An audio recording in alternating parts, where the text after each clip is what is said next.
এই দেশে বর্তমানে ইসলামী আন্দোলনের জন্য সবচেয়ে বড় মারাত্মক ফিতনা হলো আহলে হাদিস, আহলে হাদিস, আহলে হাদিস। আমার ভাইরা, আমার দ্বীনি ভাইরা, মনোযোগ দিয়ে শুনুন, মনোযোগ দিয়ে শুনুন। কথা সুন্দর সুন্দর বলে ইসলামী আন্দোলন ওরা গোড়া কেটে দিচ্ছে।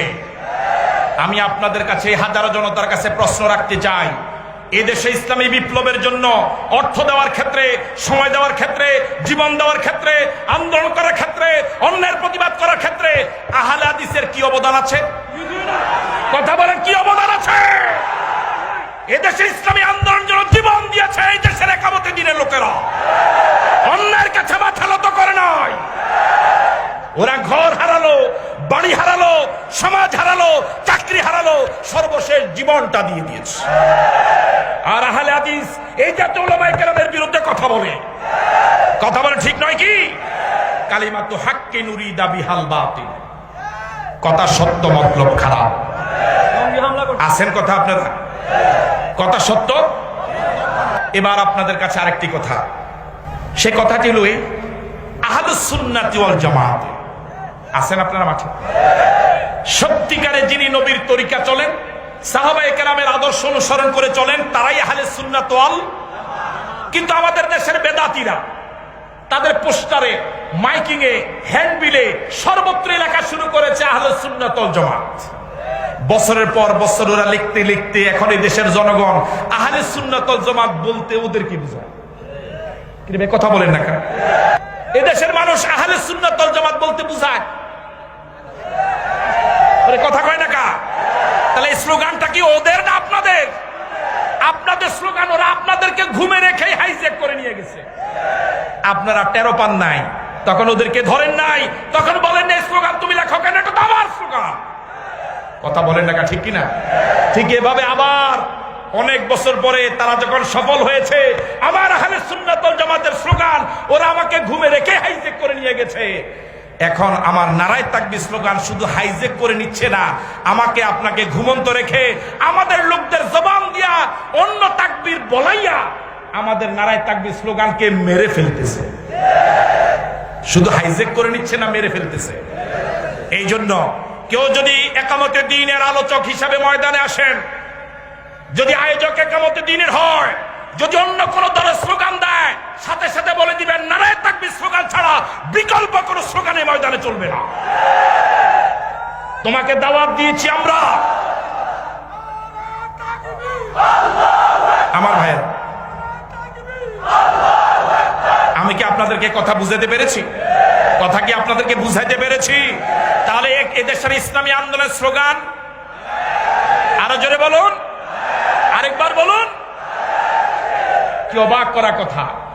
আয়োজক ইসলামী আন্দোলনের, শ্রোতা একামতে দ্বীনের, টাকা একামতে দ্বীনের, বক্তা একজন এসে 10 লক্ষ মানুষের সামনে, 1 লক্ষ মানুষের সামনে, 5,000 মানুষের সামনে অন্য দলের একটা স্লোগান দিয়া জনগণকে বুঝাইয়া দেয় যে হ্যাঁ উনি তো ওই দলের। তাহলে টাকা ইসলামী আন্দোলনের দাওয়াতি কাজ করে ইসলামী আন্দোলন বিরোধী দেশ। আমি কি মাথাতে কিছু ঢুকাইতে পারছি আপনাদের? সুতরাং সজাগ থাকুন, সতর্ক থাকুন। আপনি ইসলামী আন্দোলনের কর্মী, আপনার জবান থেকে স্লোগানটাও যেন অন্য কেউ হাইজ্যাক করে নিতে না পারে, এই জন্য সতর্ক থাকা দরকার। আল্লাহ পাক আমাদের সকলকে সচেতন হওয়ার তৌফিক দান করে বলি আমিন। আরো জোরে সরে বলি আমিন। ওদের কি সুন্দর সুন্দর বিবৃতি! এখন বিবৃতি দেওয়া শুরু করছে, মসজিদে মোমবাতি রেখে নামাজ পড়লে শিরিক হবে। দেখুন, এতদিন ঝগড়া ছিল মুসলমানদের মসজিদের বাহিরে, এখন ঝগড়া শুরু হয়েছে মসজিদের ভিতরে।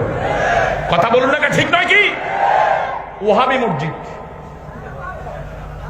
কথা বলে না, হানাফি মসজিদ, সুন্নি মসজিদ, আহলে হাদিস মসজিদ। তোমাকে এভাবে মসজিদের নাম ভাগ করার অধিকার কে দিল? আজকে যে বিধর্মীটা 80 বছর বয়স্ক, আজকে কালেমা পড়ে মুসলমান হয়েছে, পৃথিবীর যে কোনো মসজিদ তার ঢুকার অধিকার আছে। কে দিল তোমাকে অধিকার? এদেশের মুসলমানদেরকে নিয়ে এভাবে খেলো না। আমার ভাইয়েরা, আমি আপনাদেরকে আবার সচেতন হওয়ার আহ্বান জানাচ্ছি। ইনশাআল্লাহ সচেতন হতে রাজি আছেন তো? আমার জবান দিয়া আপনার স্লোগান তো অন্য কোন দলের লোককে লাখ টাকা দিল আপনার স্লোগান বলবে না। কথা বলেন, বলবে? তা আপনি এরকম অসচেতন হলেন কেন? আল্লাহ আমাদেরকে তৌফিক দান করুক। আমি আলোচনা দীর্ঘায়িত না করে মশিউর রহমানে চলে আসছে, সঙ্গীত চলবে, হ্যাঁ বিনোদন চলবে ইনশাআল্লাহ। আমি আপনাদের কি হ্যাঁ চলবে ইনশাআল্লাহ, সঙ্গীত চলবে, আলোচনাও চলবে ইনশাআল্লাহ। আমি আজকে আর নয়, অনেক কথা বলেছি ইনশাআল্লাহ। সময় হুজুরে দয়া করে কিছু সময় বাড়িয়ে দিয়েছে, নির্ধারিত সময় আমার অনেক আগে শেষ হয়ে গিয়েছে। আমি কি আপনাদেরকে শেষ পর্যায়ে যে বিষয়টা বোঝাবার চেষ্টা করেছি বুঝাতে কি পেরেছি?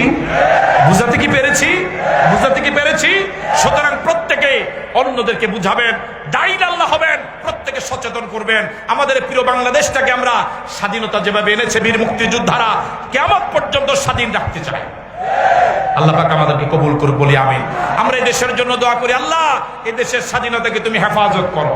স্বাধীনতার জন্য যারা জীবন দিলেন, জাতির শ্রেষ্ঠ সন্তান বীর মুক্তিযোদ্ধা, ইমানদার অবস্থা যারা কবরে গেলেন, শহীদ হিসেবে কবুল করে নাও। আল্লাহ এদেশের সেনাবাহিনী, এদেশের বিজিবি, এদেশের র্যাব, এদেশের পুলিশ ভাইদের প্রতি তোমার খাস রহমত নাজিল করো বলি আমিন।